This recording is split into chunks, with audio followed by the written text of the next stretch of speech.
කෙල්ලේ කොහොමද? මොකෝ මේ බය වෙලා. ඒ ඇස් තිබ්බේ බිමට බර වෙලා. ලැජ්ජාවේ වෙන්න ඇති. තවම සුදු සාරිය ඇඳගෙන මාල හත හරි ලස්සනට දාගෙන. හරියට මං එනකල් බලාගෙන උන්නා වගේ. මානෙල් මැනික මං ඔයාට උදව් කරන්නද? ඇඳුම් මාරු කරගන්න? නෑ මට පුළුවන්. ඇය තනියම කොණ්ඩේ කටු හෙමින් හෙමින් ගලවන්න ගත්තා. මානෙල් ඔයා ඉන්නේ සතුටකින් නෙවෙයිද? ඒ ඇස් තවම බිමට හරවගෙන. එයා හුඟක් වෙලා අරගෙන ඇඳුම් මාරු කරගෙන වොෂ් එකක් දාගෙන ආවා. ලොකු කතාවක් නැති මානෙල් මං අහන දෙයකට විතරමයි උත්තර දුන්නේ. රෑ කෑම එක කන්නවත් එයා ආවේ මං කතා කරාම. මොකෝ අනේ මේ සතුටක් නැති ඒ මූණ දිහා බලලා මං ඇහුවේ. බයේ වෙන්න ඇති. රෝස පාටට හුරු කෙල්ලගේ ලස්සන දැක්කහම මට තවත් එයාගේ ළඟට නොයා ඉන්න බැරි වුණා. ඒකයි මං හෙමින් මානෙල්ගේ ළඟට ගියේ. මොකෝ මැනික මේ ඔයා මට කැමති නැද්ද මානෙල්? එහෙම දෙයක් නෑ අයියේ. අනේ මන්ද මානෙල් මට හිතෙන්නෙම ඔයා ඉන්නේ දුකින් කියලා. හෙමින් එයාගේ ළඟින් වාඩි වෙලා ඒ මූණට එබුනේ ඒ ලස්සන චුට්ටක් විඳගන්න. කෝ මෙහෙ බලන්නකෝ ඉතින්. ඒත් කිසිම කතාවක් නෑ. හෙමින් අතකින් මූණ අල්ලලා ඉස්සුවා. ඇස් ලාවට රතු වෙලත් එක්ක ලැජ්ජාවේ වෙන්න ඇති. මං හෙමින් ඒ දෙතොල් සිපගත්තේ තවත් මෙහෙම ඉන්න බැරි කමට. එයාගෙන් කිසිම විරුද්ධත්වයක් තිබ්බෙත් නෑ. විරුද්ධ වෙන්නේ මොකටද? මේ වෙද්දි මං එයාගේ කසාද සැමියානේ. හෙමින් මගේ අත්වලින් ඈ නිරුවත් වෙද්දි ඇගේ හරි ලස්සන ඇඟ මං ඉස්සරහා නිරාවරණය වුණා. මගේ දෙතොල් ඇගේ ඇඟ පුරාම ගියේ මටත් පාලනයක් නැතුව.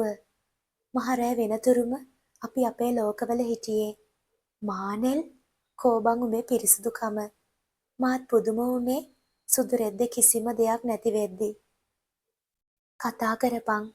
උඹ වටේ ගිහින් අන්තිමටම මාව රැවට්ටුවා නේද?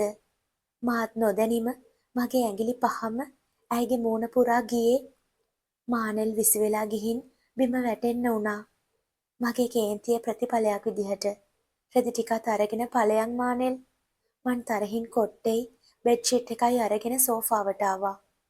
පාන්දරම අම්මා නැන්දලා කාමරේ ළඟට ඇවිත් කතා කරද්දි මං කල්පනා කළේ කොහොමද මේ මිනිස්සුන්ට මූණ දෙන්නේ කියලා. පිරිමියෙක් වුණත් මේ වගේ දෙයක් එළියට ගියාම මං කොහොමද දෙයියනේ පාරේ බැහැලා යන්නේ. ආයෙමත් මං ආවේ මානෙල්ගේ ළඟට.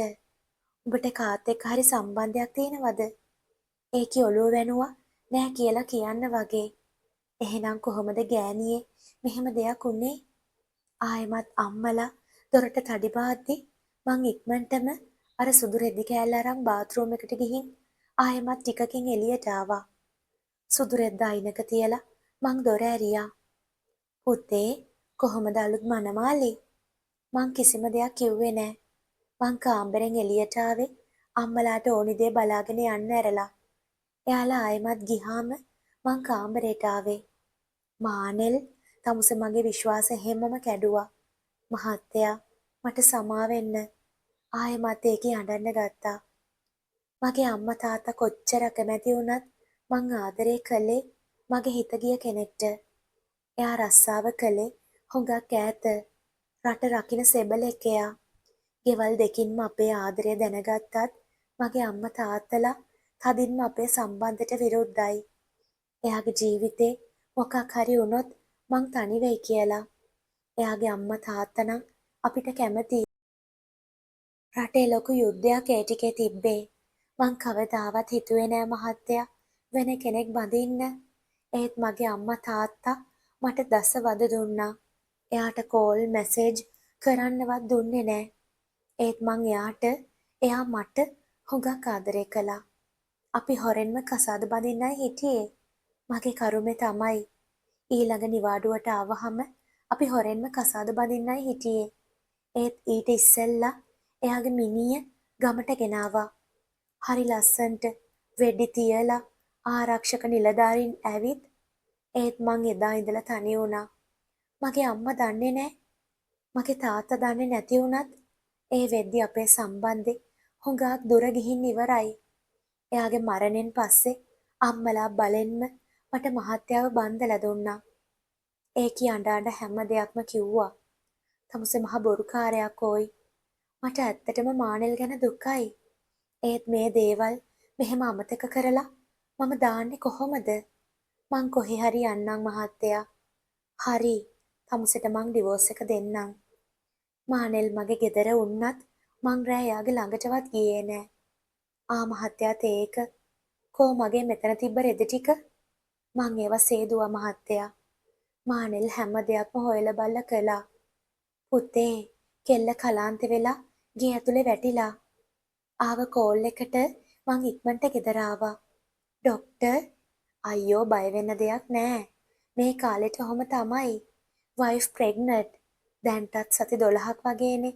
තව කල්යද්දී ඕක අඩු වෙයි. මොකද්ද? සති 12ක්? අපි ඒ වෙද්දි කසාද බැඳලත් මාස 2යි. ඒ කියන්නේ සති 8යි. මානෙල් දිහා බැලුවේ මං මරන්න තරම් කේන්තියෙන්. ඔබ වගේ ගෑණියෙක් මං දවස් ගාණක් එක වචනයක්වත් මානෙල් එක කතා කළේ නෑ. මට සමා වෙන්න මහත්තයා. මට මේ දරුවා හදාගෙන තනියම ජීවත් වෙන්න පුළුවන්. මම යන්නම්.